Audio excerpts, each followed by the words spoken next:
Welcome to the Lone Star Play Podcast. I'm your host, Patrick Scott Armstrong.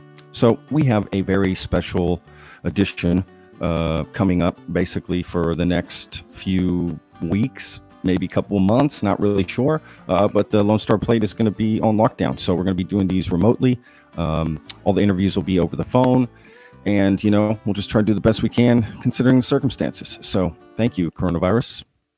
So excuse, some of the equipment and whatnot, but we're not able to do it at the studio. We were doing it before at Permanent Records, downtown Austin. So, social distancing, right? So, that's how we're going to be doing this. But what we're going to be doing is just calling different people, who have experiences, who are going through things with the virus. Okay, who have experiences. We all have experiences. That didn't make any sense. Who are going through the virus, whatever their life is, right now, and how they were affected by the virus, professionally, and personally, and what they're doing about the virus, right? And, better ways we can help. So we want to offer resources and different things like that.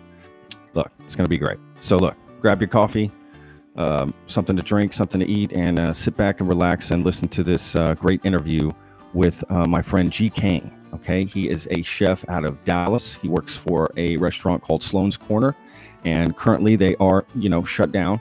I think they are offering takeout, and delivery and things like that, or pickup. We'll find out more from Ji. But yeah, and he's trying to do different things right now with, stuck in this situation like we all are. So, we're going to talk to Ji and find out how it's affecting the restaurant industry in Dallas and in Texas. And, what he's doing about it and what he thinks the next steps are and, different things like that. So let's get some insight from my friend Ji Kang, Sloane's Corner. All right, I'm going to give him a call now.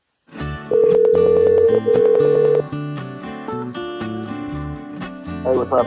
What's up, Leia? How you doing? Good. Just watching the news.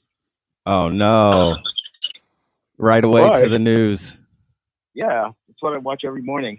Oh no, man! I avoid it till like noon if I can. Just me so time. Just me time. Got to be informed, but I get a little. It's overwhelming, right? Because all the news is that literally everything. Everything is about that. What are they saying right now? What is anything interesting? Oh no, they're just doing a interview with a Singaporean prime minister because Singapore has finally flattened the curve. Like it's like very apparent that they flattened the curve. Yeah. They had some like app too, right? Weren't they using like some special app? Yeah. Yeah. They were like basically if you put your phone number in, right, and then that app tracks with people like you've talked to. Like it's kind of like intrusive. Like goes beyond privacy. But, yeah. But this is we're in dire times, right? So yeah. Yeah, I don't think Snowden would approve. Right, he'd be like, "Can't do it." We'll be like, "Dude, there'll be nobody left on the planet. Who cares about privacy?" Right? That is interesting. Where we're at today, man. Let's talk about what's happening with you in Dallas right now. So, look for you.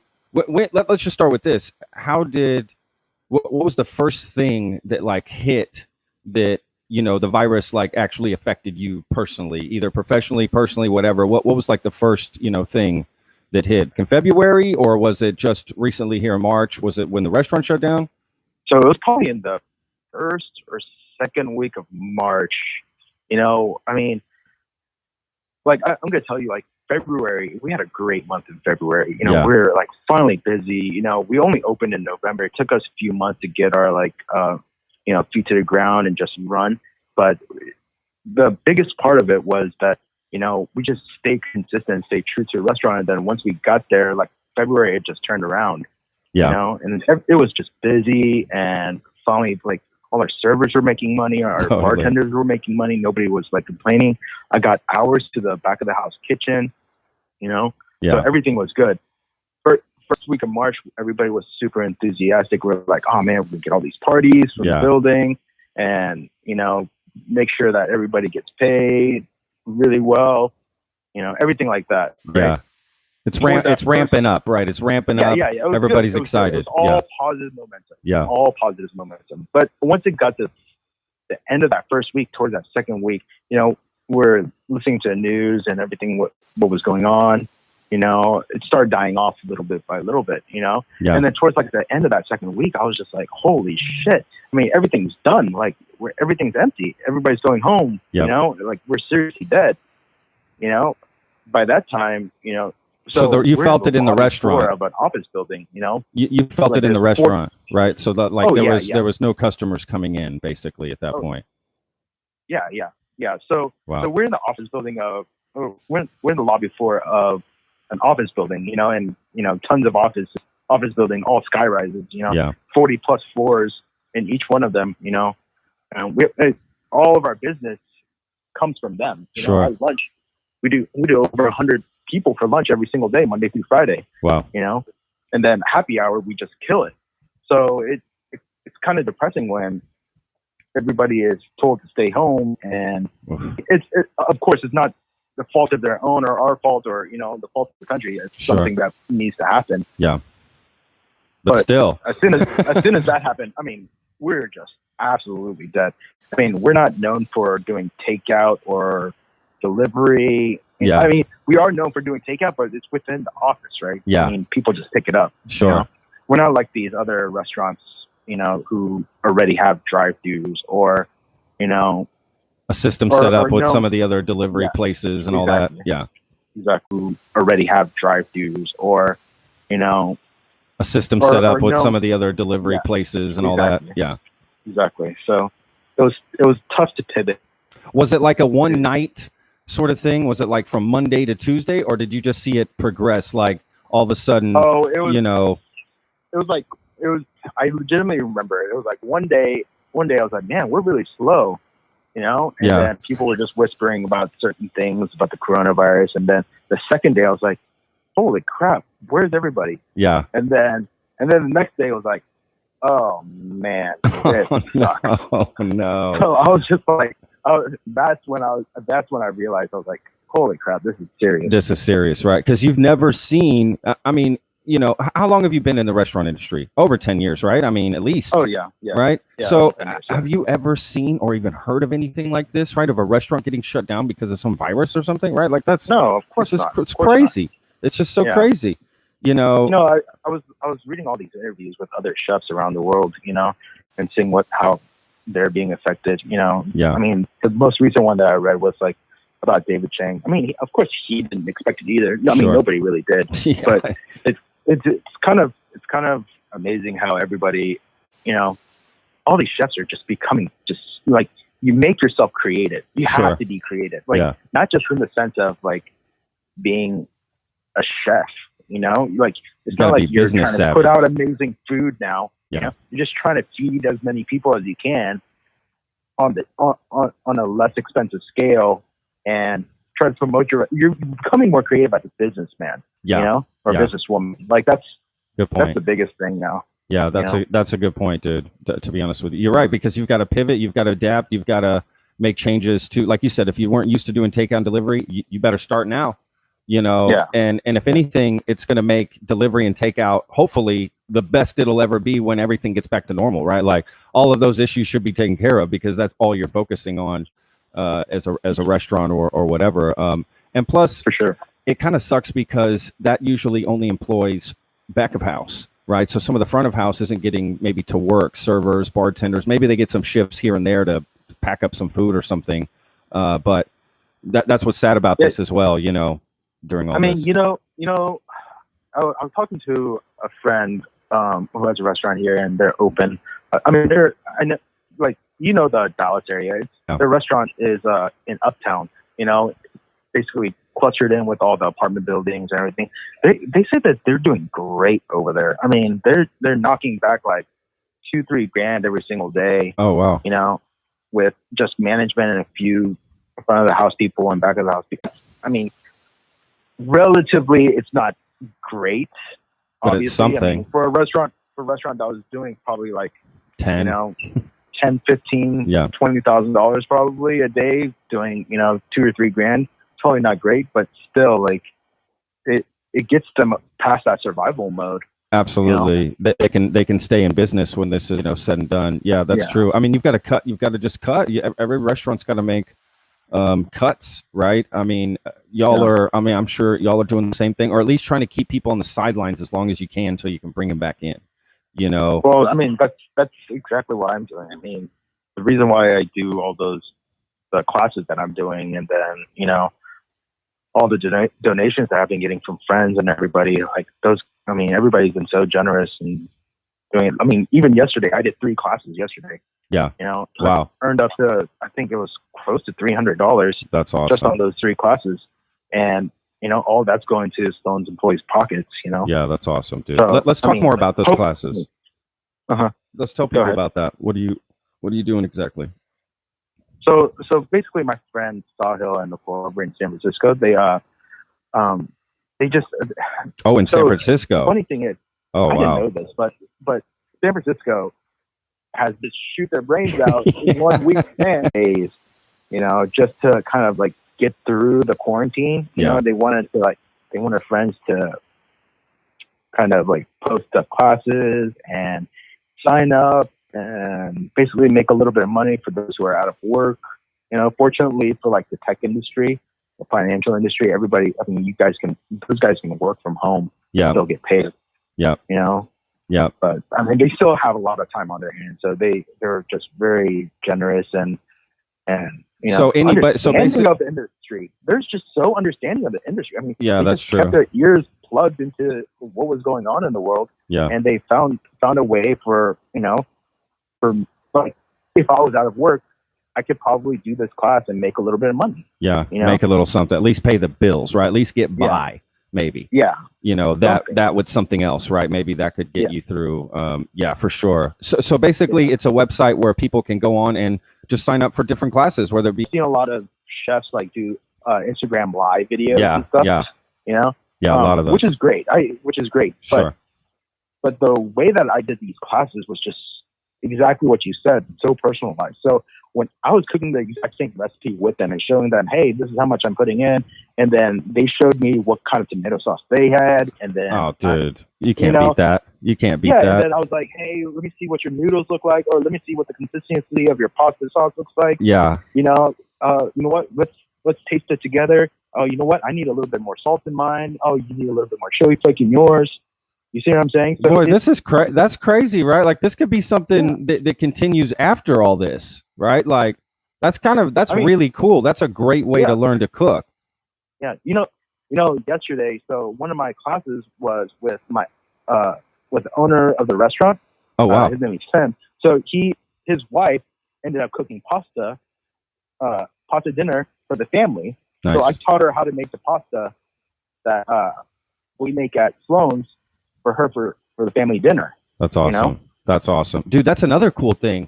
If restaurants offered that and you learn some of their dishes, you know, at home, that's really cool. That's even more personalized, right? Like that's real, dude. That's a really cool idea.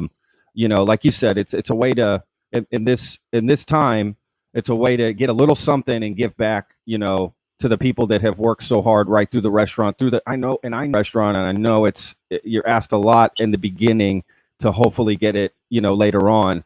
And I know that they were feeling that. And February is the month, right? You know, Valentine's Day-ish, where things just start to pick up and you start to move into a really busy season. So I know everybody was looking forward to that. And look, we were too, dude. South by got canceled. Yeah, I mean, ordering locally, like, is going to be the biggest thing. Yeah. Obviously, I mean, everybody understands.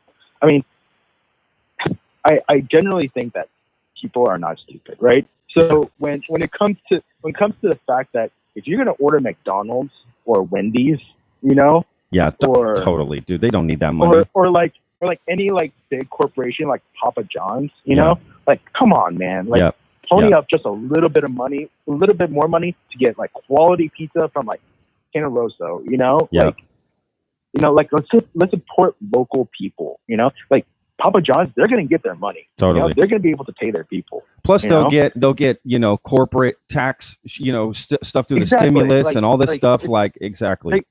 They have millions and millions of dollars. Come on. Yep. Like, can we not support the pizza place across the street that literally that one pizza that you order is live or die for them? Totally. You know?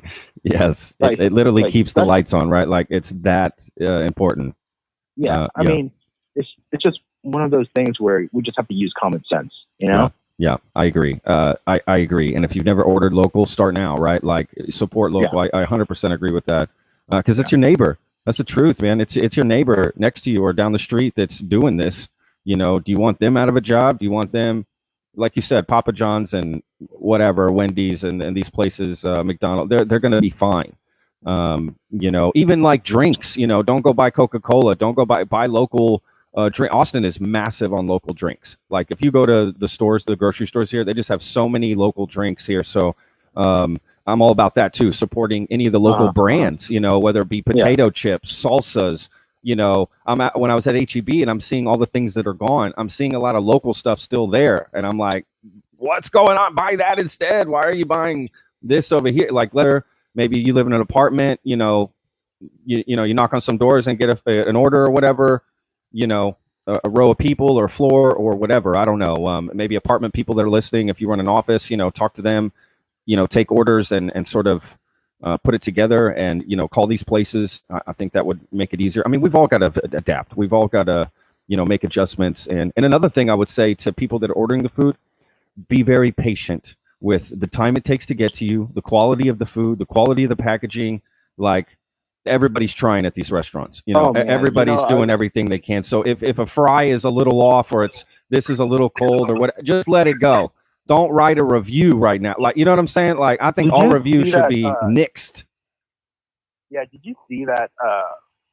Oh man, it was a Instagram post. Okay. Yeah. From this so basically there was a oh crap, I forget his name. Jeremy Fox, I think, is the chef's name, but he has a restaurant in LA. Okay. Yeah. And somebody ended up writing. It was a 1-star review. Oh, get out of here. And I mean, I guess, you know, Chef Jeremy, like, you know, he just kind of replied back like politely, you know, and was like, "Hey, I'm really sorry about that, but I mean, do you really think like we're?"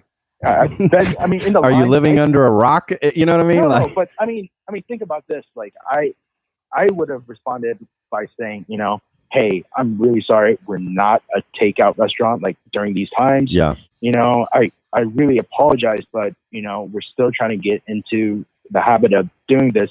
We've been struggling really bad, you know." Yeah. You know, like something in those lines. But sure. He reposted their reply, and it was actually pretty considerate and, you know, kind. You know, but I was just like, I don't know if I would have been able to. Person has a nerve to absolutely start Yelp review right now. I mean, it's crazy. Like, I mean, yes, it's crazy, and that's what I mean. You know, people just need to be a little patient. I've seen some stuff on Facebook groups of other people here in Austin posting 1-star reviews from people. You know, like being upset that the order takes too long, you know, or the takeout, or that the line is too long, or this or that for the social distancing, or why do we have to wait outside? You know, just weird questions. It's like, where are you living right now? What are you talking about? Like, you know, everybody's doing the best they can. What are you talking about? Like, you know, everybody's doing the best they can. I mean, first of all, anybody going to work at a restaurant, you're cooking in the back, you're taking a risk by going into work. You know, you're taking a risk to feed the rest of the country. I mean, you know what I'm saying? I mean, it's like, at this point, it's almost like running into a burning building. So I got nothing but mad respect for everybody that's still out there trying to provide food and keep, you know, these places alive. I mean, you know, I always have respect for them anyway, but I mean, it goes beyond now. I mean, you know, it just shows you how versatile too the restaurant industry is, because look, restaurant people are survivors, right? We all come from different backgrounds. Some of us, it's the only place we fit in. We're survivors, man. I mean, it's if any industry is going to go through it, you know, we can get through it. You know, we are survivors. We adapt. We're used to making sometimes quick changes, and you know, because restaurants operate on thin margins. So you're used to making changes and specials, and let's do this week and get this event going and this and that. So in a way, that's at least a good you know, part about the industry. You know, but the only bad thing is it definitely shows that this is not a remote position, right? Like there's very few, you can't remotely work, you know, in a restaurant, right? Like it's just, it's literally impossible. Well, at least if anything, AI won't take over our jobs, right? Not anytime soon. I mean, I don't know. I hate to see that happen. You can't replace somebody right at a restaurant like that, like a robot. I mean, that just sounds insane to me. But yeah, Yeah. man, crazy times. Yeah. Crazy times. So what are you doing at home, like for quarantine? What besides, cooking classes? Are you still going up to the restaurant? Yeah, we're still doing kick out and curbside right now. How many hours do you work? Like what what's like a typical day for you? I mean, I wake up, I do the new menu. I mean, because we have two menus. We have basically our original menu is limited down to just like kind of one section, and then the other half of the page is like kind of our take on grocery bags. Like we have a breakfast grocery bag where Oh wow. you could get eggs, bagels, tortillas, salsa, and things like that to make Dude, breakfast stuff. that's fucking cool. Yeah, and then we have a lunch one where we do like deli meat, sliced cheeses, bread, and lettuce, and then salads and whatever. And then our dinner one is like steak, chicken, and salmon, plus all these veggies and starches and grains.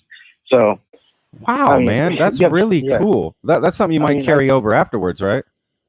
I don't know. Not just maybe because. I don't know. But I don't know. I don't know because our main focus is on the restaurant, and we do have Royal Blue. Royal Blue is an Austin company, but I mean they're right across the lobby from us. Yeah. Well, and that's true. They're hurting just as much as for sure. For sure.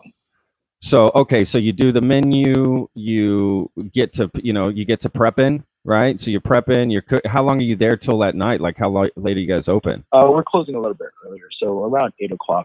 I mean, we're out the door by 8:00. So. Dude, you're pulling long hours, bro. That means you're probably knowing you. That means you're probably working from 8 to 8. No. I have to pace myself, man. Yes, you need to as well. That's important too. You don't want to burn out. I mean, everybody needs you there. For sure. So I saw some people. You guys are giving out like free meals at Sloane's Corner, right? Like to restaurant industry people, and someone had donated that. Is that what happened? Yeah, it's not specifically for restaurant industry people, but I mean, generally, whoever follows us are restaurant industry people, and like the friends of ours are restaurant industry people because it's such a close, community of individuals. So, I mean, it happens to be that way, but it's not typically just for restaurant industry people. Just if you need a meal. You need a meal. You order off of so we have a limited menu. We have like a chicken sandwich, burger, and a couple of pastas, So you could order off of that and then, just come and pick it up kind of deal. Yeah. No, it's good. It's good. We've gotten a lot of support. I mean, and a lot of our friends have been very generous, just like kind of add to the fund and keep on adding. That's awesome, man. So that's so cool. Stuff, man. Look, Dallas has money. The people in Dallas got money. So fork it up, people. Fork it up. Get that wallet out. I worked in Dallas a lot. I waited tables and bartended, so I worked on tips a lot. So I know the Dallas people have money. Pull those wallets out. It's time to help. You spend it on stupid shit anyway. I know you guys. So it's true. They spend it on stupid stuff. And I would too if I had a bunch of money. I'd just be buying Chewbacca masks all day. I don't even know what I would do. But I'm just saying they got money, and Texas in particular. We have money here, so some of these people, and Austin's doing the same thing, man. I've seen that community come together. Yeah, don't forget that people in Texas are also some of the most generous people. 100%. I mean, well, when it comes to like Southern hospitality, I mean, we define it, right? Yeah, I agree. Harvey, a couple years ago, right, a few years ago, or whatever. Same thing. The way everyone came together for that, absolutely. I mean, Austin's coming together. That's all I read online. Is that different support groups and whatever. There's just all kinds of things. There's almost too many resources, to be honest with you. There's so many resources, and everybody's helping each other out, and everybody's like, at least some of the groups I'm in, everyone's trying to get unemployment right now. So I see a lot of people. That's probably half the post is about unemployment, how to sign up. I can't get through. Help me with this. So people are sharing numbers and emails and fill it out this way and do this and do that. It's been great, man, to be honest with you. It's been nothing but support. And I also see a lot of people just really ready to get back to work. And they keep saying how grateful they're going to be when they get back to work. Like, they're not going to care anymore about this, and this. You know how it's like. You bitch about shit at the restaurant all the time. And that's half of your day is bitching about shit. So a lot of people are like, fuck, I'm not bitching no more. Like, I just want to get back to work. So, maybe it'll make some people grateful, which I'm sure it will, right? It absolutely is. But at the same time, I'm a little worried about, how do you see when the restaurant industry, let's say, okay, Sloane's Corner is allowed to open next week. Do you see like a flood of people coming in, or do you see this just slowly trickling back? I see that happening for my lunch business. Okay, lunch that's back to normal. 100% for my breakfast and lunch business. It's gonna flood. The restaurant, just because if we can open, I mean, the rest of the building opens. Totally. So they're going. So they're gonna come. They're gonna come to the restaurant, obviously. Yeah.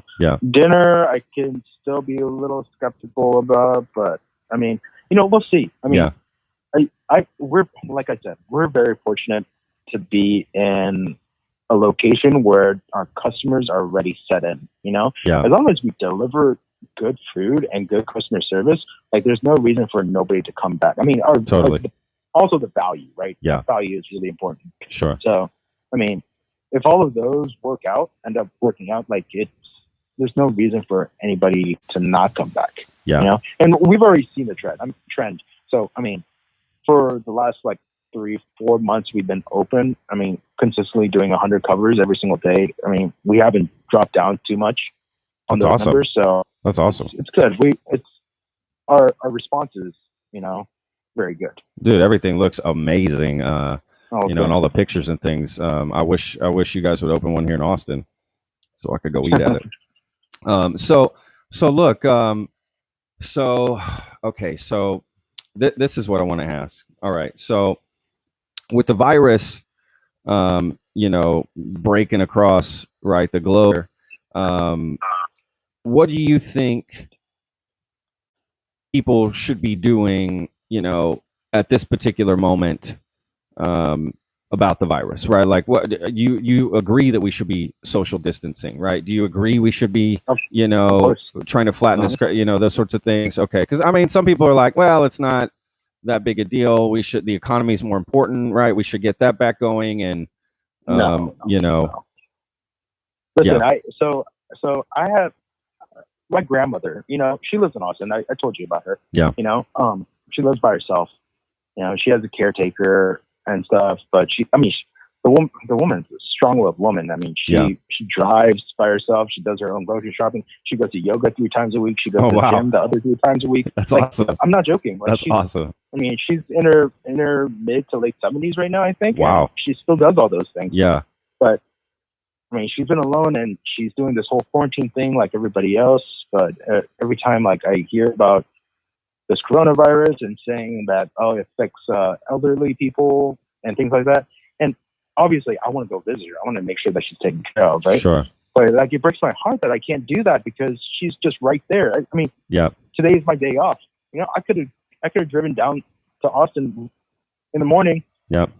Took care of some groceries, made sure that she was good and she had everything that she needed. And then I could have left, but I can't even do that because I can't see her. Yeah. Yep. Like I'm not gonna go down there if I can't hug her. Absolutely. It's heartbreaking. If I have to be in reaching distance from her, so I feel the same way. When I say that, yes, people take it seriously. Yeah, I'm taking it seriously. I'm not going to joke around. I'm not going to even give that 1% chance so that my grandmother could contract the virus. I agree. Yes, the sooner we all take it seriously, right, the sooner we can be done with it. That's the problem. It's everyone going, well, it's not a big deal. You're the ones making it take forever. You're the ones still going out to, the park or Barton Springs, for instance, here in Austin. I was watching this CNN interview. I mean, I told you I've watched the news a lot. I was watching this CNN interview. I mean, I told you I've watched the news a lot. Yeah. Just because I like to keep informed. But they were doing this interview with this nurse, and she was basically, in helping during the coronavirus, in a hospital. She was, attending to patients and everything like that. But her son has asthma at home. Her son's at home and he has asthma. Oh no. And obviously this whole scare about everybody or all the nurses and all the doctors not having enough protective equipment. Yeah. So she's going home and her kids like running to her, like trying to hug her, and she's like, no, no, no, no, no, no, no, get away from me. Oh you know, my like, God. holy crap. If I had to go through that, I don't have kids or anything. Yeah. But if I had to go through that, I don't know if I could be like standing. Like, Absolutely. I would just like really break down. Yeah, absolutely. You know? It's devastating. Like, holy crap. I mean, like, really think about that. That's like crazy to me. You know? It is crazy. You can't hug your kid, right? Like, there's people, they're not even allowed to see, you know, if you can't go to nursing homes, right? If your father or mother is in a nurse, you can't go see them. You can't visit. You can't, even if they're dying in a bed, you can't go in and visit them. Like, people are being held away from their loved ones in such, you know, horrible ways. Like this, for instance, this nurse. I mean, the healthcare workers, man, they deserve so many pats on the back, and it's like right? Like, it's, I mean, holy cow, they're like soldiers really on the front lines right now. They're literally like soldiers fighting a war against the virus. They're soldiers, in my opinion. They deserve military burials at this point. I'm serious too. Like, they deserve, there's people that are just literally putting themselves in absolute risk to save, you know, other people and to keep this going. And you're right, there's not enough protective equipment. There's not enough ventilators. There's not enough beds. And that's heartbreaking to hear, man, that a nurse who's working so hard all day and all she would love is a hug from her child when she comes home, right? Like, it's already enough to deal with what you have to at work, and then come home and can't be close to your child. That's devastating, dude. Yeah, devastating. It does suck. Is there anybody at your restaurant that's, you know, was a little timid about coming in or any of that? Like, coming into work, I mean? I mean, you don't have to call anybody out name-wise, but everybody's been very supportive and understanding. I mean, they know that, you know, obviously they know that we're not the only ones in the situation. Sure. You know? Yeah. Well, some people are just like, forget it. I'm sorry? I said there's some people that just like, forget it. Even though I can't go to work, I'm not going to work. You know, like, I don't even want to risk it. So I didn't know if there was anybody there that did that. I don't think any of our people are like that. I mean, yeah. As for support, I think anybody would jump to help, right? Yeah. Yeah. So it's good. It's a good community we have here. You know. No, that's awesome. You have to realize that, you know, when you build a restaurant, you're also building a culture. You know. Yeah. So you're starting a family. Well, once you build that culture correctly, you know, there's not a thing that, you know, you say that they're your employees, but, you know, some people consider family. Exactly. 100%, man. I mean, that's the difference, really, to me, between, you know, a job and maybe a career, you know, in a sense, like, you know, passing through and sticking around, you know. For sure. You create a good culture and a good family, you know, environment. Like you said, when you ask for support, you get it, man. And if there's anything, you know, this is absolutely the craziest thing, you know, that we'll remember for the rest of our life, right? Like 9/11, right? Like, you always talk about where you were on 9/11 and what happened, and how life was different before 9/11 and after 9/11. And life will be different now, before the virus and after the virus. I mean, there will be life before and after, you know. But it's crazy because, I mean, 9/11 was different because 9/11, it kind of just affected like one city, one state. Yeah. You know? Yeah. But this is literally every city, every state. Yes. Everywhere. Literally every city, every state, every city in the world. Totally. You know? It's like, it's global. It is crazy, right? Like, it's everywhere. So yeah, it definitely, like, I can't wait, like, for my kids to be like, like, reading the history books and be like, Dad, where were you when this happened? I'm like, oh, I'll tell you where I was. My ass was fucking working. That's hilarious. Yeah, I'm grateful that I get to even work myself, you know, a little bit here, like doing the podcast, you know, from the house. Otherwise, I would be screwed. You know, I mean, I definitely lost business from this. You know, but at least I can do something remotely. And yeah, there's people that just can't do anything remotely, and that's devastating. But yeah, you're right, dude. It's just going to be, when we look back on this time, it's going to be Trump was president and the coronavirus. It's going to be all together. It's going to be like this crazy, you know, in the election year, right? Like, this couldn't be any crazier right now. You know, it's just nuts. I think what frustrates me more than anything, and I think a lot of people, maybe yourself as well, is just not knowing the timeline. of when this is gonna, you know what I mean? Just it's so unpredictable and everything changes every day. That's hectic and that's stressful. Instead of knowing, okay, by this date we are back, even though there's dates set in place, they're all movable, right? Like they're all could be extended or moved, so you really don't know. Even though they put certain dates and lockdowns and this, is it really going to be over by then? You know, because the numbers just keep going up, they're not down, and they're going up dramatically. Now we're the number one country in the world in most cases. I mean, we just took the lead. America loves to be number one. You know, not this way. You know, it's devastating, dude. And I just keep hearing more things. New Orleans is blowing up. Georgia is blowing up. You know, New York, Connecticut, New Jersey. They're talking about maybe having a you can't leave the state sort of thing, or you have to be quarantined if you leave the state. Excuse me. You know, for 14 days if you come out of there. It's just crazy, dude. This is just all so insane, more cinematic every day. I watched that movie Contagion, Steve Soderbergh movie the other night. Worst mistake. I don't know if I should have done that. I don't know what I was thinking. I just thought, let me give this a go. It's literally what's happening right now. A virus starts in China. You know, it moves just same way. I mean, holy cow. It was just like, oh my God, everything's shutting down, schools, this and that, you know. It was just, oh my goodness. You know, What's it called? Contagion? Contagion. Yeah, it's got Matt Damon, Gwyneth Paltrow, Lawrence Fishburne, Kate Winslet, I think is her name, the chick from Titanic. Excuse me, the young lady, not chick. I'm sorry. And yeah, it's Steve Soderbergh. It's a great movie, but it is absolutely what's happening right now. You know, it is absolutely what is happening right now, and it's I might watch it. It's kind of crazy to be honest with you. Like, it's not like Outbreak with the monkey and shit, you know. It's this seems more exactly like it would happen because the CDC is involved. I mean, it's just very like Traffic. When he made Traffic, it just seemed it's very set up that way, just very showing you exactly the process and how, you know, it can blow up so quickly as well, and how it can spread so fast like it did with us, right? Like it's spreading just insanely fast. And yeah, it's the same sort of thing. And really, they talk about in the movie flattening the curve. You've got to stop people from moving. You know, literally everyone has to stop in their tracks, otherwise it doesn't work. And I think maybe, do you think we should have done a national lockdown instead of leaving it state by state and county by county and all this? Do you think that was a mistake? You know, because that's what everyone else did. All the other countries. I mean, me neither. You know, what do I know about politics? I mean, seriously, I can say something, but I mean, I could be totally wrong. Sure. You know. Sure. I guess there's no way to know. You know? Yeah. We're such a big country too. Yeah. I mean, Italy did the right thing, right? Because they're such a small country. I mean, they're like a sixth of what we are. Not even, dude. They're nothing. Yeah. They're like smaller than a state, dude. One state, literally.